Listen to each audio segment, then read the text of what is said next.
Hi, everyone. Welcome to Episode 9 of the Future of Work show. So, today we're going to speak about something that, to be honest, is a little bit of a, what shall I say, passion for me: online learning. So, for those of you who know me, I'm actually an online learning junkie. I think at any given time, I'm in at least 4 or 5 courses.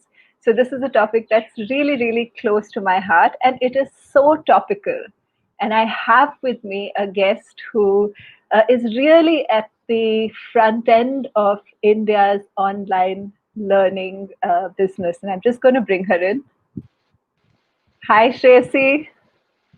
Hi, Shalini. How are you? Good afternoon. Good afternoon. So happy to have you on the show. For those of you who are just joining us, Shreyasi is the founder and CEO of Harappa Education.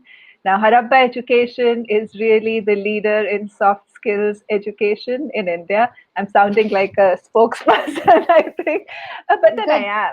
I am Yeah. a faculty for Harappa as well, and I can tell you that they really do a brilliant job. They have great instructors and great programs, and everything that Harappa does is very well researched. So happy to be a bit of a spokesperson for Harappa.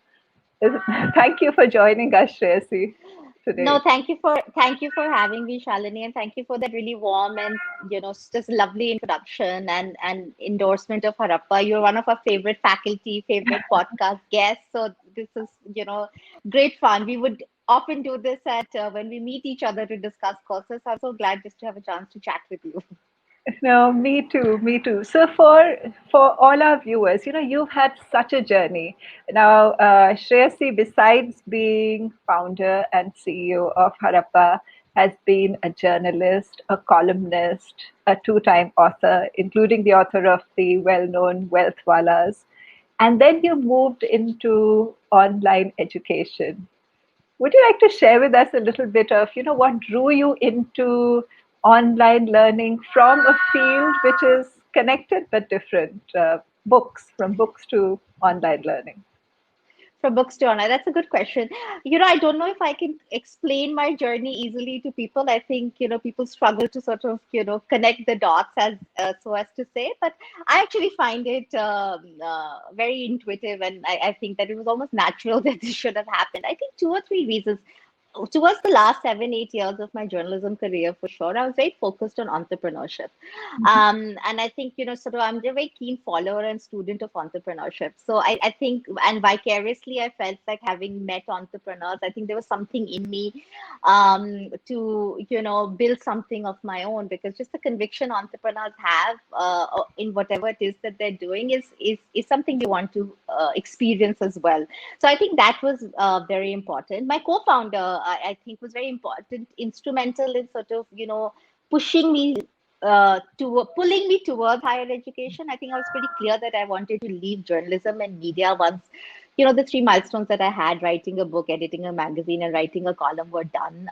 And just given what's happening in mainstream media, just didn't seem like an exciting space. So I think I was very clear to move away from that.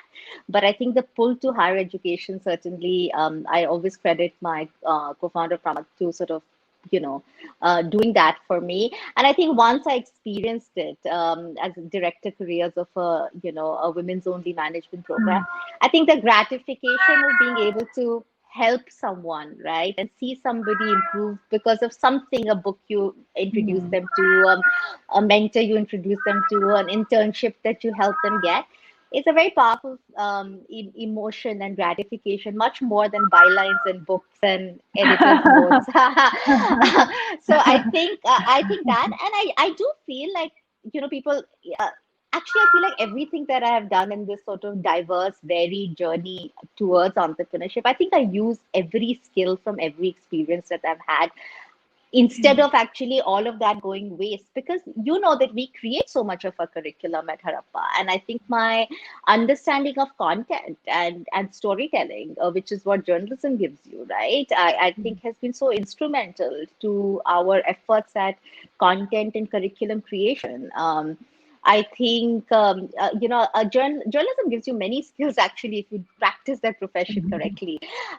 First, just basic first principles questioning, right? As a journalist, you're always meeting experts at the top of their field, and you're a layman to most situations. So you ask just a lot of sensible questions that anybody would. I think that has served me really well as a founder and CEO, because I can't know everything that we need to do, but I can ask the insightful questions, that just basic logical questions. So I actually feel like it's a really natural transition, although it seems very surprising and unlikely for people.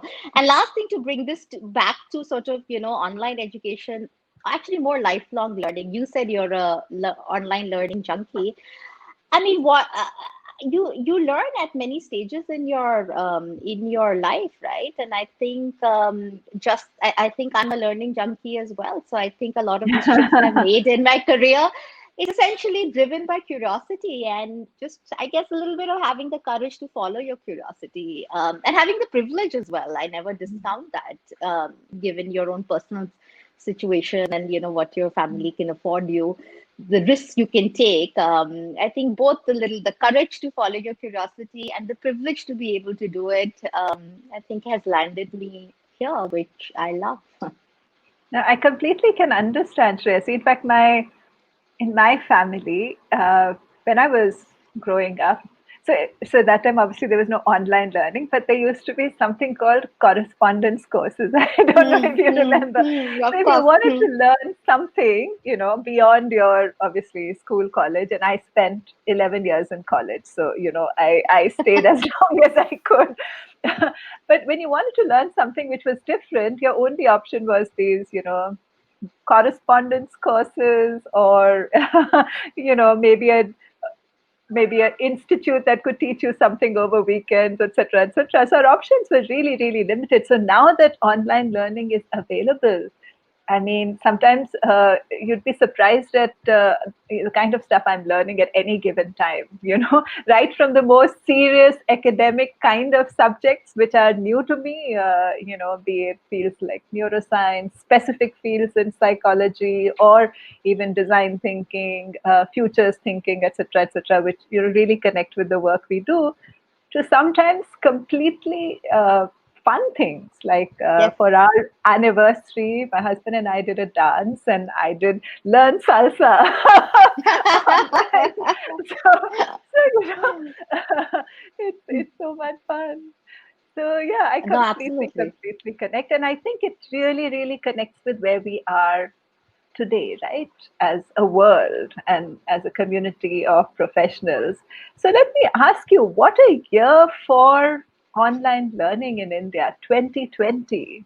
Schools, colleges, everything moved online.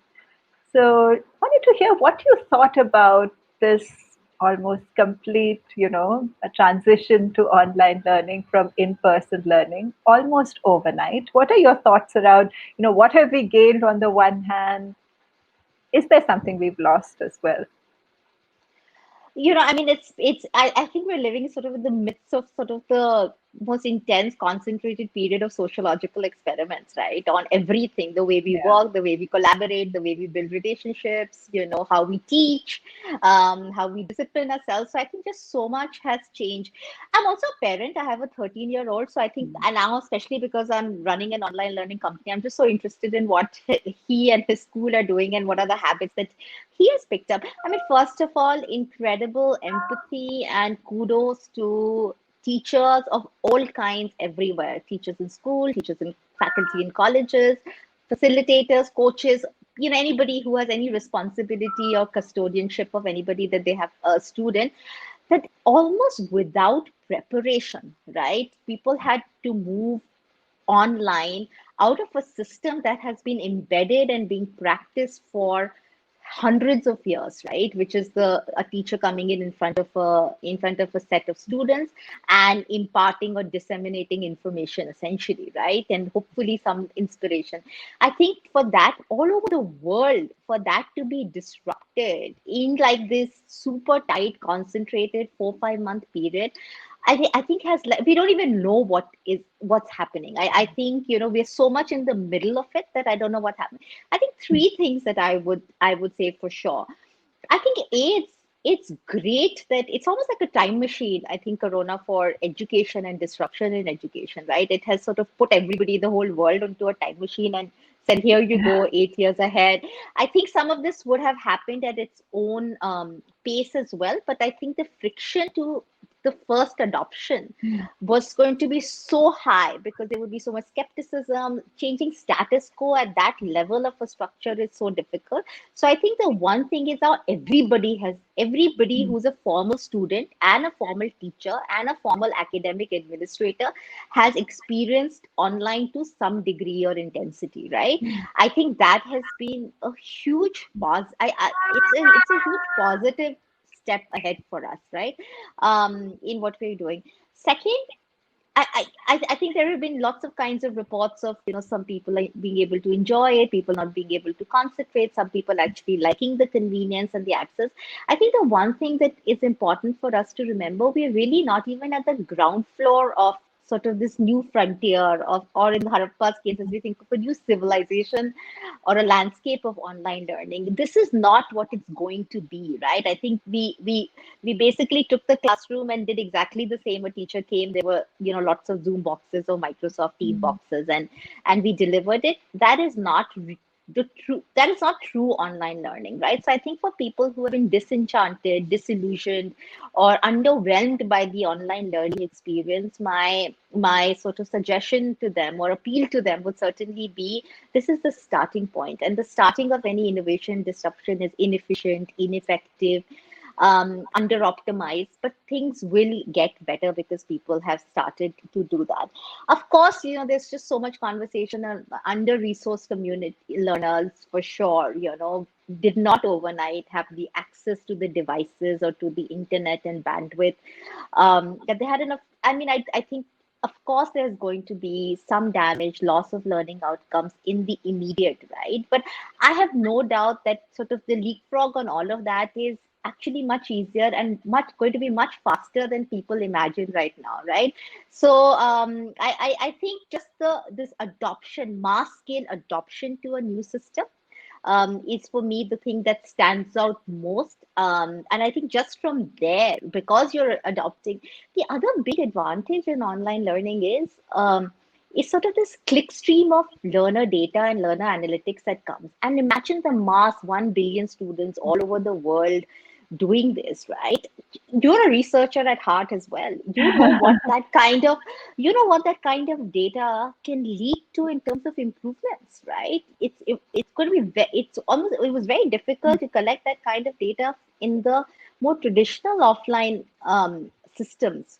I think that will lead to we're going to see very rapid improvements in delivery of online learning. I have complete confidence that that will happen. I think at individual schools, it's not like, I'm saying that only Harappa will do it. I think individual schools, individual colleges, and we're seeing that even with the university partners who are saying, hey, come and help us make a faculty much more online ready, right? So they're able to do what they could and do more than what they could do in the classroom.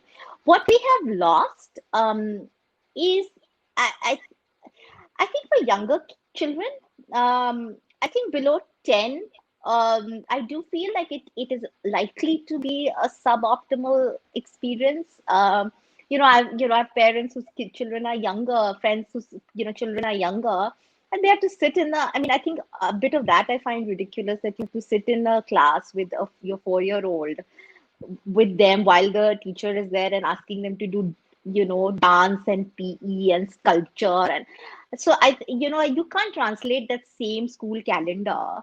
I mean, online school starting at 7:40 a.m. just the way others, the offline school started, makes no sense to me. Why won't you let children just sleep till 9 and start that? So I think for younger children, I think they have lost the most, is my sense. I think anybody upwards of 12 years, and certainly if they have a good device and a good internet connection, I think you can learn.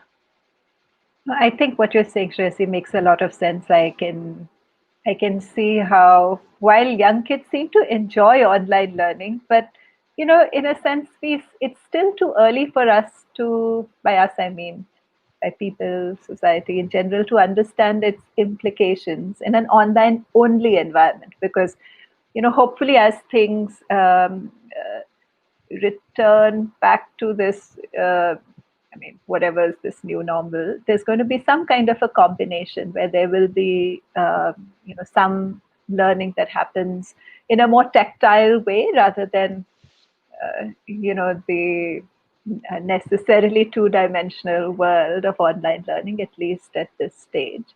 I think the only thing I'll add is that in my experience, because I happen to be teaching an online class in leadership when this whole lockdown happened. So half of my course was in person, and in Mm, person with much more deep, reflective, small group work. And then when that transitioned to an online only format, obviously what you teach, how you teach shifts, because the two-dimensional world does not lend itself, at least as yet, to mm, that kind of intimate small group formation, discussion, sort of, just go through an experience which is more, three-dimensional, more in space where people, do something, reflect on it. So it was different.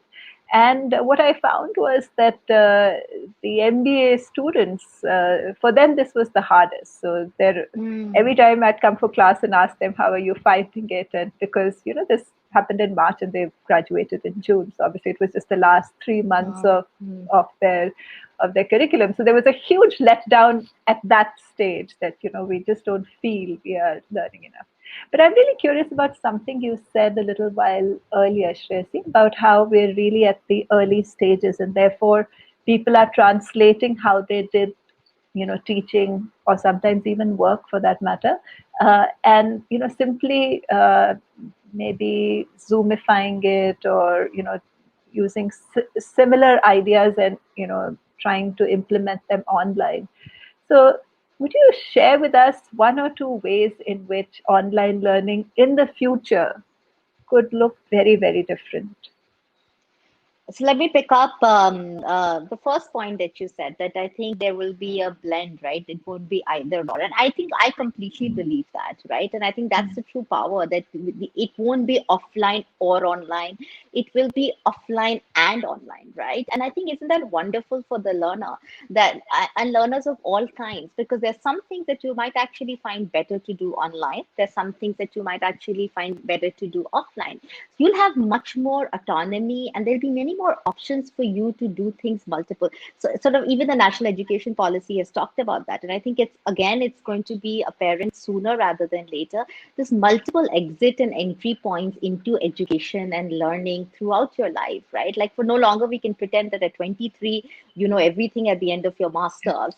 That is going to serve you for the next 60 years as a productive professional or individual out in the world, right? So I think you might come in and do a financial savvy course online because it's a sort of just a breadth course in skill that you want to build, something that you want to really build vertical depth and expertise in. You might do an online course to get started. You might get a coach to become better. I think there's just going to be many more permutations and combinations, and we'll all curate our education and our learning with many more choices of timing, formats, all of that. So I think that's the first big change that is going to happen. When things settle down, and to take this from the early ground floor to more mature systems. I think the second thing that is certainly going to happen is we will not translate the traditional classroom into the online classroom. Zoom is a meeting software. We've been using it for classroom instruction. It's not built for that purpose, really, right? We all have to make do. We're innovating on the fly, which is wonderful, right? Because it's given that first adoption that I'm talking about. But obviously, it's not completely built for that system. So I think you're going to find again that a lot of asynchronous self-paced kind of online learning is we see much more of. That's the true convenience of online learning, right? When you can choose the pace and the time at which you learn, where this appointment viewing of a class of a faculty or a teacher always giving you 10:30 a.m. to whatever, right? So I think we'll just see many more formats of async videos. The other thing that I think online can do, and this is a lot of the successful edtech companies, certainly in the K-12 segment, have done, is one-on-one coaching, right? And or one-on-one tutoring. I think that's actually much easier for somebody to provide to many learners in when it is online, right? So I think that is going to change it all. And last, I'll say, and what we've been really sort of nerding out and geeking out and really having fun at Harappa with is, how do you help? I think, well, this is true of learning and teaching anywhere. Like, you have to instill a sense of inspiration into the learner to create buy-in. We don't do enough of that. We focus so much on what the content will be and how will we test for that content. Really, it is a motive. How do you motivate the person and generate buy-in into the student on what they're doing is the most, I feel like it's almost the most important part of the learning journey, which we spend the least on, because in a way, they're captive. If you're in a classroom, the parents have paid fees, they have to be there. It's somebody sitting on a chair often, that you don't think that you have to create this buy-in. I think that is going to be really critical. I think I think all of the skepticism or some of the underwhelming experience of online will push all of us, anybody who is in any capacity of teaching, to think about engineering and truly driving this motivation in the learner in many ways. Beautifully said. And I'll be really interested to see, some of your ideas and thoughts on what does it take to generate that kind of inspiration as we go along. But first, let me ask you a question I'm really curious about. You spoke about how, one of the advantages of online learning is this huge data that you collect on learner behavior. So, would you be able to share with us what is it that you have learned from data or anecdotal evidence about the learning process itself that perhaps you know uh, uh, many of us don't understand as yet, the online learning process? So I think one of the things that certainly at Harappa we've built, which we are very proud of, just because from the impact that it's going to have, is sort of a sophisticated engagement engine, right? Really to drive at this thing of both creating motivation as well as hand holding the learner, knowing that all online learners typically are first generation learners in the online world, right? And you have to help them. You can't just let them be and then judge them for not completing. I don't think that's fair.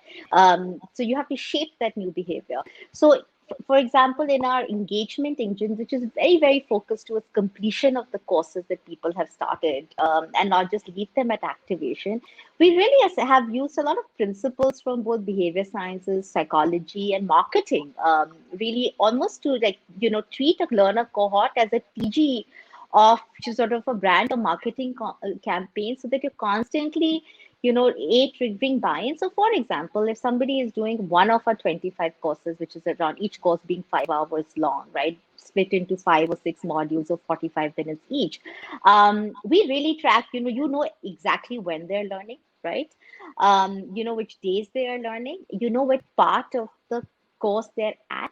So there is a lot of progress related email triggers, nudges, that we can send them. So for example, if somebody is at 42 minutes of a 45 minutes module, they're just 3 minutes away from completing a module, which is a great win and a milestone for them, right? And which will incentivize them to go ahead.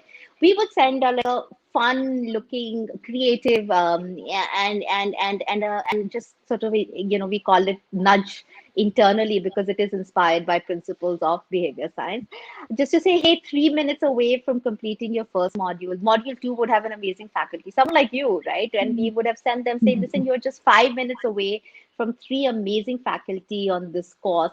We use a lot of the principles on social proofs, some incentives, authority bias, to say that your CO will be thrilled if you finish this course. For our professional learners, this is their favorite part of the course. This is the concept they feel is has been critical for their growth. Lots of those things. So really using data to drive progress through the course, because you have to, in this first generation of online learners, you have to help them experience the first couple of wins so that they believe in this way of learning. So if they finish 3 courses, and we are confident, thanks to faculty like you and our amazing team at Harappa, that if people finish our courses, we know that they will find great value and usage of it. But we know the struggle is for them to finish. So that's how to sort of use data. We've had great success, Charlie, on by using this. So from our B2B paid learners, we've seen that 93% of all learners finish our courses within 30 days of them starting the courses, right? This is That's still at really the high. yeah, that's really high. And actually, I think something has become urban myths and legends as well. So that the MOOCs had a dropout percentage of 97%, for example, MOOCs being massive online open courses which are free, is something that has stuck in people's whatever. Actually, when somebody has paid for the course, or somebody, either their dean, a college, or their company has paid for the course, the industry is seeing completion rates of around 60-65%.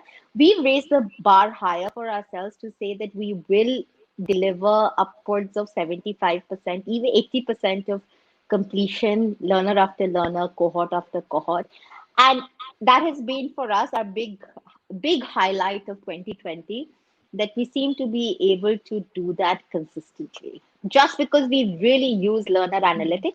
So if you know that Wednesday 9 p.m. is a great time when this cohorts, for some reason which we can't explain, but the data says it, they really spend their Saturdays in finishing the course. We would just send more nudges on Saturday. We can send a nudge to somebody stuck at not starting a course, would be different to somebody 20 minutes away from completing the course. It's very difficult for somebody, for a teacher in a classroom to be Yeah. able to do that, because they don't have the support that analytics provide you.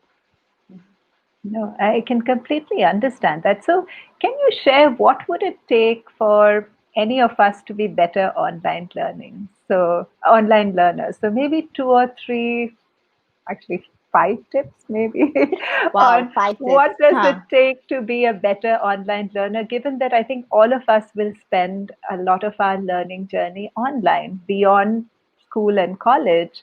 There are books, there are, of course, mentors, role models, watching them, but then the only other structured way of learning at this point in time is online learning. So, how can we be better at it? So my first tip would certainly be, find the format that works for you, right? So I think there is the asynchronous self-paced, which is that you do a course and you do it at your own time. Does that work for you? Some people love the advantage of that convenience, that they could be doing it at 1 a.m. or 6 a.m. There is no, so I, as opposed to a live, something like what we're doing, right? And you log into a live virtual masterclass with a faculty, and they take you through it. Third is just different formats, right? And I think audio, for example, we are very bullish and excited about using audio for learning. We have a podcast that I host, and you've obviously been a guest on for a couple of our episodes. I always say this, for example, I have learned everything that I have about being a non-tech, non-MBA founder and CEO of a digital business by accessing amazing podcasts on topics ranging from managing teams, product management, UI, UX, handling an engineering team, all of that from podcasts. Everything in the last 3 years that I've had to learn for Harappa. So I think experiment and identify the format that works for you is one. Second, it is about, try and watch yourself to achieve little milestones, right? Because I think just break down the journey of the course into 4 or 5 smaller milestones, and really try and meet the first 2 or 3. The endowment effect, or just sort of sunk cost fallacy will come in here, because if you've already invested the first 3 hours, or the first 30% of the course, anything that you do is the toughest to build the habit for. So you really need to bring your sort of most intense focus and determination there. If you finish something to 30%, you're already sort of in deep and you want to finish the natural journey. So that's my second tip. Just imagine it will be really tough. Imagine you're going to hate it. Imagine you will find it boring. Just get to whatever is the 30% mark of the. We've seen that by data on our courses. We've seen that people who finish module one are 75% more likely to finish the entire course, right? Because I think all of these things that we've spoken about make sense. Um, Third, I think it is a discipline and a behavior. So calendar it. If you are a calendar person, right? I think certainly you should do that. Fourth, honestly, you have to commit to. I don't think in many parts of corporate for professional training, I don't think the offline way that used to be there before Corona is going to come back. I think it will for schools and colleges for sure. Things are likely to go back to being as close to the old normal as possible, is at least the way I see it in schools and colleges. I don't think that's true for professional learning, right? So I think for just understand that this is the way for you to learn ahead. You almost have no option but to learn how to do it. And last will be start with a course which you want. So whether it's learning the guitar, learning cooking, hobby. I don't think we talk about the power of Yeah, online learning for casual hobby. learning, which is hobbies. I think it's great for hobbies because you start with high motivation and high interest. And whether it's baking, people are like, Yeah. doing so many cooking classes and things like that. So start with a hobby that put position yourself for success, and that's most likely to happen when you truly start your online learning journey with something that you love. And I think when we love something, whatever it takes, we do it, and then those habits get built subliminally, and then you can apply them more to maybe the functional skills or the professional skills that you need to pick up. So those are my 5 tips. They're lovely tips, Shreyasi. And I particularly love the way you've used data to suggest, who's going to complete, who's not. I think that makes a lot of sense. The whole sunk cost, as you said, or the fact that you've gotten this far and therefore, more. And of course, calendaring your time, setting time aside, picking some topics that you really care about and want to learn, set yourself up for easy wins, break down the task Mm, into smaller pieces. All of them, make absolute sense. Actually, at Uncube, we'll soon be launching our first online course as well. And it's at the fantastic. intersection of the work I do, HR for future organizations. So Uncube is all about future of work. And that's going to be our first program. I'm super, super excited about it because, again, as you said, it touches a topic that I'm really excited to speak about, and I'm hoping there'll be others who will be It's as interesting. excited to learn about, what will it mean for HR to create organizations of tomorrow. So, we're also really, really interested and have lots to learn from, a lot that you have shared about what it takes to make online learning a success. Let me just see if there are some More power to questions. you. I think it's so exciting. It is, it really is. So Gurleen is asking, hi Shreyasi, can you please share some tips on how to design programs today? Is there anything else than Mentimeter to make programs more interactive? By the way, if you have any questions for Shreyasi, please do type them in. And if you've learned something this year online, type that into the box as well. We'd love to know what is it that you're learning online. Uh, Hi, Gurleen. So it's a great question. I think there's Mural that we've seen success with in some of our sessions. So I think Mural is a fun sort of brainstorming tool that we did internally at Harappa, and I think even for our teams at Harappa, as well as with some of our cohorts, we've seen Kahoot, and I see my son using Kahoot all the time in his class as well. I think Kahoot is great, especially for younger audiences. It's great. It's a quiz app, right? And you can. It's great for sort of first level thinking on quiz, and also for fostering engagement because they'll have the leaderboards come in. So I think Mural and Kahoot we have seen great success with. The other thing I'd like to add, Gurleen, is the way that we've thought about building the asynchronous self-paced courses. Listen, in the all of us are so used to the best in class media and media Mm. experiences through Netflix, Amazon, Hotstar, or all of these, right? And what we watch and have access to the world's best really from our iPads and laptops. In the garb of education, you cannot give students poorly produced content, right? They're, subliminally, their brains are so primed for high quality production that they will reject it. Just because it's education, they will not have the patience for it because they're Mm. just too used to. So we have tried in our asynchronous self-paced courses for sure a combination of Mm. voiceover plus text plus graphics plus faculty videos and plus interactivity, right? So you need plus some audio content. So you need 7 or 8 things in your. It's like a perfect Indian thali with like your little katoris of delights.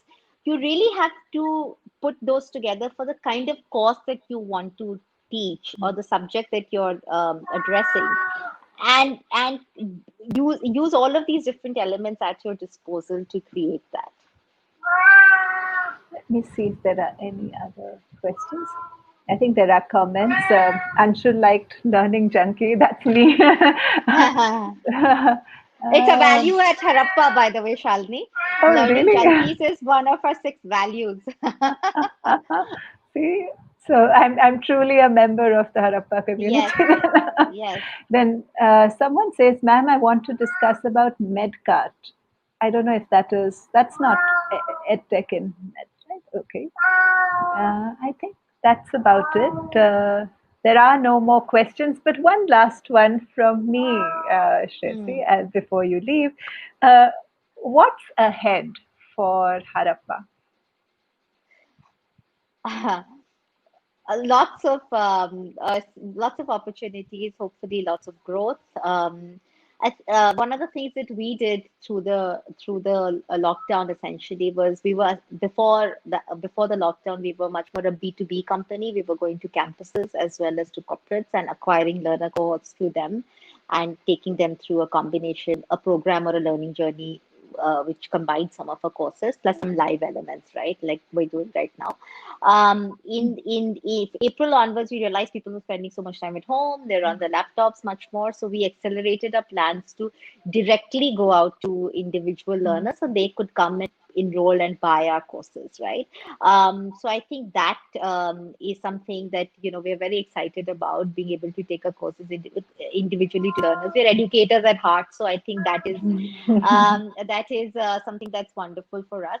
Hindi, I think we're excited about seeing if what we can do with Hindi to begin with, and then other languages is certainly something that we're excited about because just this kind of content is very difficult to access in the way that we produced it in a variety of Indian languages. So that we're very very excited about, and we're going to do that. And third is going beyond India and taking our courses to people outside of India, whether it's companies and campuses. So I think those are 3 big things for us.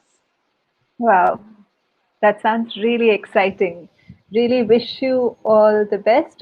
Wait, there's one question I did not pick up. Um Anil Menon, a great session. We do business application projects for all the online learning. We face lots of difficulty giving support to participants while working on big projects based on learning. What's your suggestion? Would this be where some of what you earlier spoke about, where there is, of course, the pre recorded, as you say, asynchronous content along with more live sessions, could be in different sizes of groups? Would that be one way to look at this? Sure, I think there are two or three ways. So when we have, so we work with a engine called HubSpot as well, right? So when people are doing the asynchronous self-paced, we know that people have moments of doubt. They want to check something. We actually have a live TA support. That sort of a team staff, and it's not a bot. In our case, it is actually people with lots of experience in psychology. We feel like people with psychology really can generate that learner support and learner motivation, right? So I think that if people are doing async self-course, can you create a forum where they can quickly ask questions and get that support?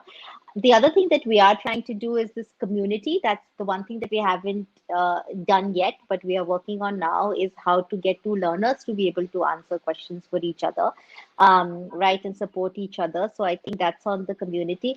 And I think periodic interactions with experts on a live is great. So again, sort of these are I earlier spoke about elements of building the async course, but in building the learning journey, how is there a TA sort of support that people can quickly access? How do you help others learn from each other or sharing in each other? And third, this people come with questions and things and deeper questions because they've gone through the content, with an opportunity to speak to a faculty or engage with the faculty. So I think those three things together can, I think, address what Anil is referring to. Nice, nice. Thank you very much.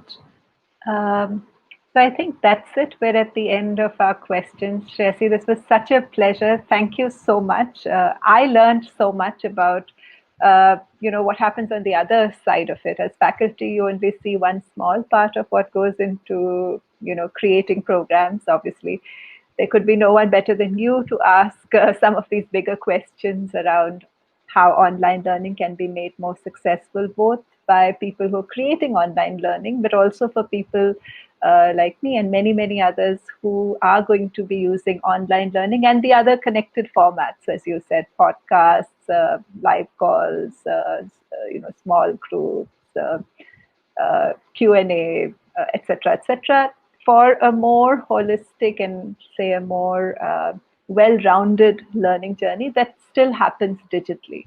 And I think that's very, very interesting. Thank you so Thank you much. so thank you so much, Shalini. Always a pleasure to be able to chat with you, and so glad you found Likewise.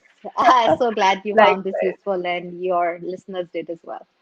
Yeah, thank you. Thank you. By Thank the you. way, for anyone who is watching, let me say that Shreyasi is such an amazing lady. She's someone who all of us watching always admire because she pulls off, things that very few people have managed to pull off through. I mean, you've revealed a few of your secrets, the art of asking good questions and therefore putting, some of these amazing things together. So that's a little bit Thank about you. Shreyasi that really, really I admire. Thank you. Thank you. So, with that, we come to an end of episode 9 of Future of Work show. But next week, I have with me a professor of Indian School of Business, Professor Ram Nidumolu, also a PhD from UCLA. And we're going to be speaking about what the future of work really means for leaders and how to become a better leader, given a world that's changing much faster than perhaps many of us realize.